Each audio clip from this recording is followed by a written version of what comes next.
Now in Cameron County, Channel 5's Christian Colon tells us some people remain trapped inside their homes. Dozens more sought safety in shelters. These watermarks showing how high the water got in this part of Harlingen. And this wheelchair, take a look. This is the area where the woman who lived here cried for help. You can hear the dogs crying. Jeanette Reagan forced to abandon her home, now living in a shelter. Then we got a boat on the street, and we had the front door open so we could holler out at them, and we said, we're here, we're in wheelchairs, we're waist deep in water. Her home is no longer livable. The watermarks on the wall are nearly 3 feet high. Through the window, you can see her sewing machine and the damage the floods caused. My refrigerator was floating.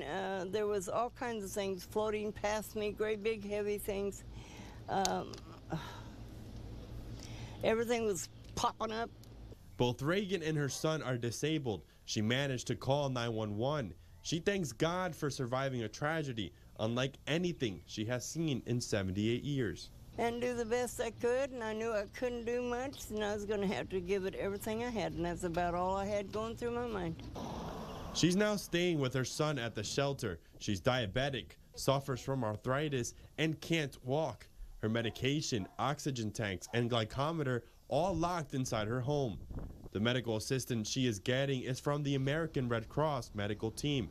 A representative from the American Red Cross tells Channel 5 News they assess everyone who comes in and provides the attention that is needed. Just to be able to go back into my home and take care of my son like I have for all these years. A Cameron County official says Reagan isn't alone. There are over 100 people in shelters and many others still haven't been rescued. Well, we definitely ask for them to be patient. We understand that this is a huge loss for them personally. We recognize that and we do feel for them.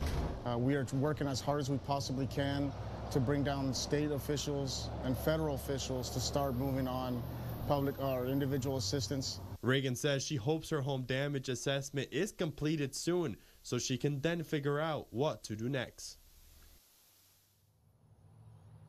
Reagan says she can't come back here, so for the time being, she'll have to stay in the shelter. As for the pets inside, she says that they are being fed by a family friend.